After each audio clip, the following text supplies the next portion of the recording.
সোহান চৌধুরীর রহস্যময় কথার মাথামুন্ডু কিছুই রীতি বুঝল না। সে ফ্যাল করে তাকিয়ে থেকে বলল, কি বলছো মামা? আমি তো তোমারই মেয়ে, ছোটবেলা থেকে তো তোমার মেয়ে হয়ে বড় হয়েছি। সোহান চৌধুরী মৃদু হাসতেন। সেই হাসিতে গভীর কোনো সংকল্প লুকিয়ে ছিল। তিনি মাথা নেড়ে বললেন, না রে মা, আমি সেই মেয়ে হওয়ার কথা বলিনি। আমি তোকে একেবারে পাকাপাকি ভাবে আমাদের বাড়ির মেয়ে করে নিতে চাইছি। সোহান চৌধুরীর এই ঘোরালো কথা শুধু রীতি নয়, বা ওর বাবা ইকবাল এহসানও ঠিক ধরতে পারলেন না। তিনি ভ্রু কুঁচকে অবাক হয়ে বললেন, ভাই সাহেব, আপনি ঠিক কি বলতে চাইছেন? আমি ঠিক বুঝতে পারছি না, একটু পরিষ্কার করে বলবেন কি? সোহান চৌধুরী এবার হৃদির মাথায় স্নেহের হাত রেখে সরাসরি ইকবাল এহসানের চোখের দিকে তাকিয়ে গম্ভীর গলায় বললেন, বলতে চাইছিলাম ইকবাল, তোমার যদি কোনো আপত্তি না থাকে তবে আমি আমার ছেলের শুভ্রের সাথে রিদিমার বিয়ে দিতে চাই। মুহূর্তের মধ্যে পুরো ড্রয়িং রুমে যেন একটা বিদ্যুৎ খেলে গেল। রিদি অবাক হয়ে সোহান চৌধুরীর দিকে তাকালো। ঠিক একইভাবে পাথরের মতো জমে গেলেন ইকবাল এহসান। সোহান চৌধুরীর আবারও পরিষ্কার গলায় ইকবাল এহসানের উদ্দেশ্যে বললেন, অনেক ভেবে দেখলাম ইকবাল, নিজেদের মধ্যে এমন গুণবতী আর আপন মেয়ে থাকতে কেন বাইরে যাব? তাই তোমার বোন আর আমি ঠিক করেছি রিদির সাথে শুভ্রের বিয়ে দেব। এতে কি তোমার কোনো আপত্তি আছে?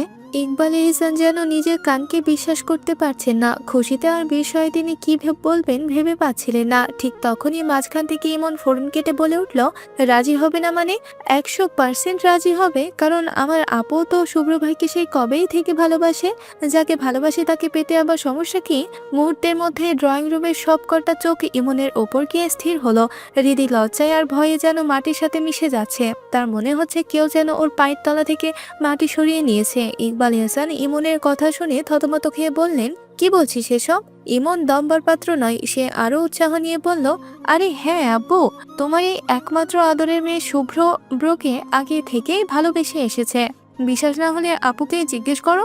রীতি পাগলের মতো নাসূচক মাথা নাড়তে যাবে তার আগে ইকবাল এহসান গম্ভীর অথচ নরম গলায় হৃদির দিকে তাকিয়ে বললেন, হৃদি, আমি জানি তুই কখনো মিথ্যা বলিস না, এমনকি আমার কাছে কোনো কিছু কখনো বানিয়েও বলিস না।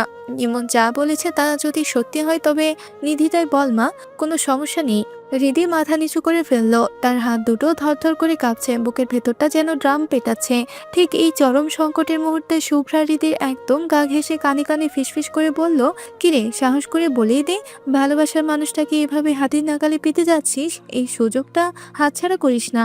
এরকম সুযোগ জীবনে বারবার আসে না রে। শুভ্রার কথাগুলো হৃদি কানে যেন যন্ত্রের মতো কাজ করলো। তার ভেতরে হঠাৎ এক অদ্ভুত যে তার সাহস চেপে বসলো। যে মানুষটার জন্য সে বছরের পর বছর মনে মনে কেঁদেছে, আজ তাকে পাওয়ার রাস্তা এতটা পরিষ্কার। হৃদির এক মুহূর্তে আর দ্বিধা করলো না। বুক ভরে শ্বাস নিয়ে মাথা তুলে সরাসরি ইকবাল এহসানের দিকে তাকিয়ে স্পষ্ট গলায় বলল, জি আব্বু, আমি আমি ভালোবাসি শুভ্র ভাইকে। কথাটা বলে হৃদি লজ্জায় আর এক মুহূর্ত সেখানে থাকতে পারল না। এক দৌড়ে নিজের রুমে চলে গেল। ড্রয়িং রুমে তখন হাসির রোল পড়ল। ইকবাল এহসান হাসতে হাসতে সোহান চৌধুরীর দিকে তাকিয়ে বললেন, ভাই সাহেব, যেখানে আমার মেয়ে আগে থেকেই আপনার বাড়ির বউ হওয়ার স্বপ্ন দেখছে, সেখানে আমি কিভাবে না বলি? তাছাড়া শুভ্রের মতো এমন হীরা জহরত ছেলে জামাই হিসেবে পেতে ভাগ্য লাগে। আমি এই প্রস্তাবে ভীষণ খুশি। দেখতে দেখতে শুভ্র আর হৃদির বিয়েটা হয়ে গেল। রাত এখন গভীর। হৃদি লাল টকটকে বেনারসি শাড়ি পরে ফুলসজ্জার খাটে জড়সড় হয়ে বসে আছে। এটা শুভ্রের রুম। চারিদিকে রজনীগন্ধার তীব্র ঘ্রাণ, কিন্তু হৃদের সারা শরীর থরথর করে কাঁপছে। শুভ্র তাকে পছন্দ করে না, এটা জেনেও সে জেদ করে বিয়েটা করলো। শুভ্র কি তাকে আদৌ মেনে নেবে? ভাবতেই হৃদির কলিজা শুকিয়ে কাঠ হয়ে যাচ্ছে। হঠাৎ দরজা খোলার শব্দ হলো। হৃদি ভয়ে চোখ তুলে তাকিয়ে দেখলো শুভ্র ভেতরে ঢুকছে। পরনে বিয়ের জমকালো শেরওয়ানি, চুলগুলো কিছুটা আলোথালো। শুভ্রকে দেখে হৃদি দ্রুত চোখ নামিয়ে নিল। সে ভাবলো এই বুঝি শুভ্র তেড়ে এসে ওর গালে ঠাস ঠাস করে কয়েকটা থাপ্পড় বসিয়ে বলবে, তোর সাহস কি করে হয় আমাকে বিয়ে করার? কিন্তু হৃদিকে ভুল প্রমাণ করে দিয়ে শুভ্র একদম শান্ত ভঙ্গিতে হৃদির পাশে খাটে বসলো। তারপর খুব ধীর গলায় বলল, ভয় পাচ্ছিস আমাকে? শুভ্রের এমন কোমল কণ্ঠ শুনে হৃদির কলিজা ছ্যাদ করে উঠল। সে একটু সরে গিয়ে কাঁপা কাঁপা গলায় বলল, না না, ভয় পাবো কেন আপনাকে? আপনি কি ভূত নাকি যে ভয় পাবো আপনাকে?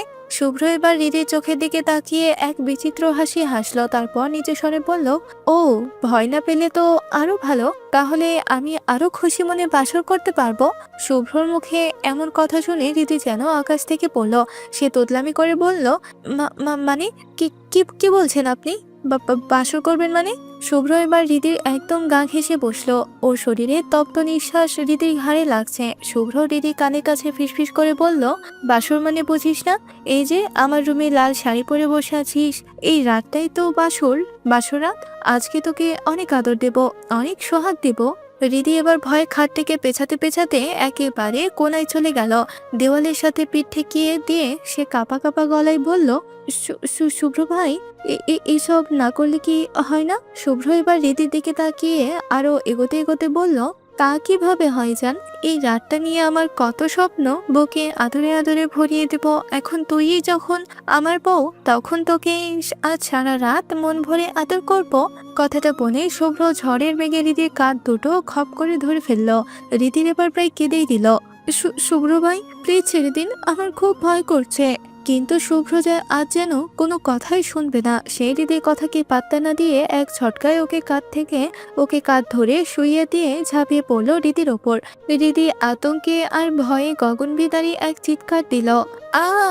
এক ঝটকায় ধরফড়িয়ে উঠে বসলো হৃদি। বুকটা কমাশালের হাঁপড়ের মতো ওঠানামা করছে, কপাল বেয়ে ঘাম ঝরছে দরদর করে। সে বড় বড় শ্বাস নিতে নিতে চারিদিকে তাকালো। জানলার পর্দা চিরে সকালের এক চিলতে রোদ এসে পড়ছে ওর বিছানায়। বাইরে পাখির কিচিমিচির ডাক শোনা যাচ্ছে। হৃদি হতভম্ব হয়ে কয়েক সেকেন্ড স্তব্ধ হয়ে বসে রইল। চারপাশটা ভালো করে পর্যবেক্ষণ করে দেখলো সে তার নিজের রুমেই আছে। অর্থাৎ এতক্ষণ যা হলো সেই বিয়ে, সে ভয়ঙ্কর বাসর রাত সবই ছিল একটা দুঃস্বপ্ন।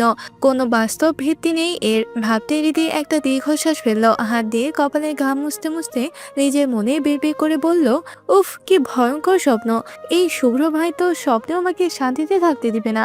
ঠিক তখনই হৃদির ফোনটা কর্কশ শব্দে বেজে উঠলো। হৃদি ধরফর করে ফোনটা হাতে নিয়ে দেখলো শুভ্রা কল দিয়েছে। কলটা রিসিভ করতে ওপাশ থেকে শুভ্রা ঝাঁঝালো গলায় ভেসে এলো, কিরে, এখনো আসিস না কেন? কলেজে কি আজ আসবি না নাকি? শুভ্রার কথা শুনে হৃদি ফোনের স্ক্রিনে সময়ের দিকে তাকালো। 9:48 বেজে গেছে। হৃদির চোখ তো চড়কাজ। কখন যে বেলা এত গড়িয়ে গেল সে টেরই পায়নি।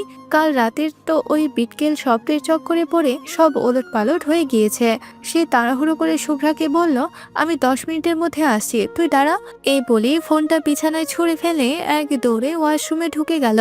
কোনো মতে নাকে মুখে পানি দিয়ে রেডি হয়ে না খেয়ে বাড়ি থেকে বেরিয়ে পড়ল সে। পেছন থেকে রাবেয়া এহসান অনেকক্ষণ ডাকলেন নাস্তা করার জন্য, কিন্তু হৃদি যেন তখন হাওয়ার বেগে ছুটছে, কিছুই কানে গেল না তার। হৃদি যখন হন্তদন্ত হয়ে কলেজে পৌঁছালো তখন সে পুরো ঘেমে নিয়ে একাকার। সোজা নিজের ক্লাসের দরজার সামনে সেই পাথরের মতো সে থমকে গেল। ক্লাসের ভেতরে শুভ্র সামনের দিকে তাকিয়ে অত্যন্ত গম্ভীর মুখে লেকচার দিচ্ছে। শুভ্রকে সামনাসামনি দেখা মাত্রই হৃদির সেই রাতের স্বপ্নের কথা হুবহু মনে পড়ে গেল। সেই লাল শাড়ি, শুভ্রের সাথে সেই বাসর রাতের কথা, আর সেই ঝাঁপিয়ে পড়া। হৃদি নিজের কপালে নিজেই একটা থাপ্পড় মারলো। ইস, শুভ্র বাহিরে সে স্বপ্নে কিনাকি বানিয়ে ফেলেছিল। হৃদির কয়েক সেকেন্ড নিজেকে সামলে নিল। বুক ভরে একটা লম্বা শ্বাস নিয়ে সব আজে বাজে চিন্তা ঝেড়ে ফেলে একদম স্বাভাবিক হওয়ার অভিনয় করলো। তারপর দরজার দিকে এক কদম এগিয়ে বিনীতভাবে বলল, may I come in sir?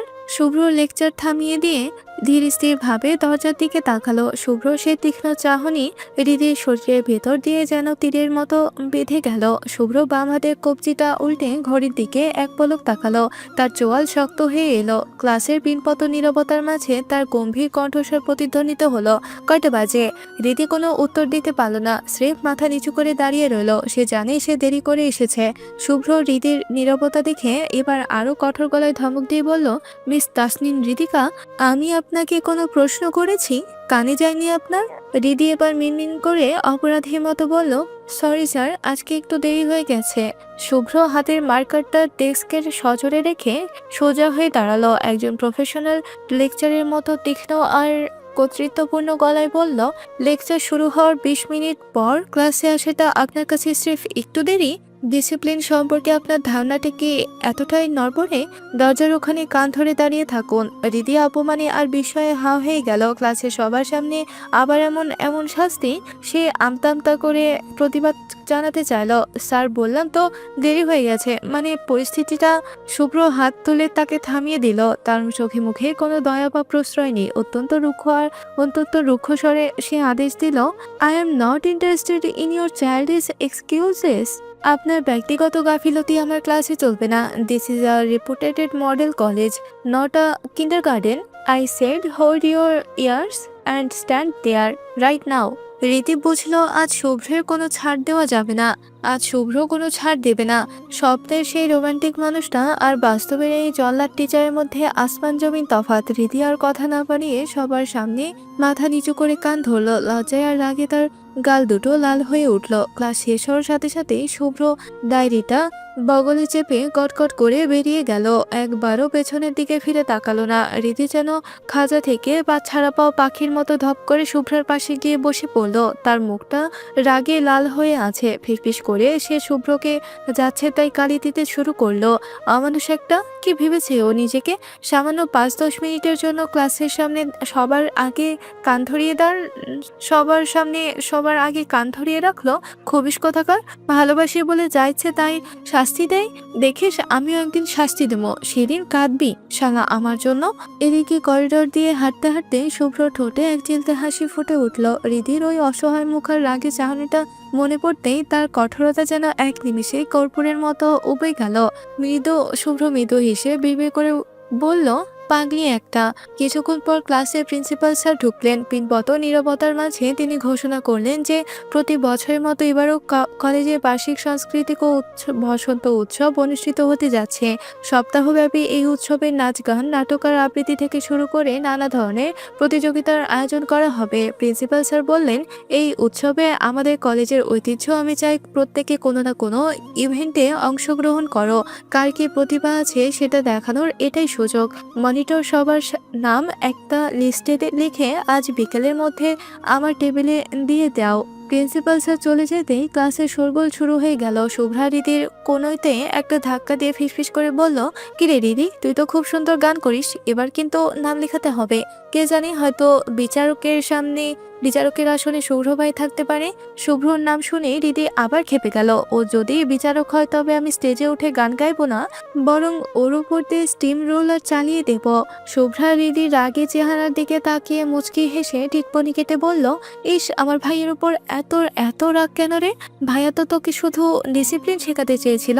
রীতি এবার যেন ফেটে পড়লো। হাত পা নেড়ে চোখে মুখ কুচকে এসে রীতিমতো শুভ্রের নামে নালিশ সুর করতে শুরু করলো। দেখিস না খালি উঠতে বসতে ধমক দেয়, ধমক আর ধমক। তার ওপর সামান্য একটু ভুলের জন্য ক্লাসের সবার সামনে ওভাবে শাস্তি দিত। এক সেকেন্ডও বুক কাঁপলো না ওর। আরে বাবা, ওকে ভুল করে টিচার না বানিয়ে যদি আদালতের জজ বানানো হতো তবে তো রক্ষে ছিল না। অপরাধীরা আর জন্মেও মনে হয় এই পৃথিবীর চাক্ষুষ করতে পারতো না। জেলের খানি টানতে টানতে হাড়গোড় সব পপেট হয়ে যেত। আর ওর সামনে কেউ যদি ভুলেও টু শব্দ করত তবে তো নির্ঘাত ফাঁসির আগে 4বার কান ধরিয়ে উঠবোস করাতো।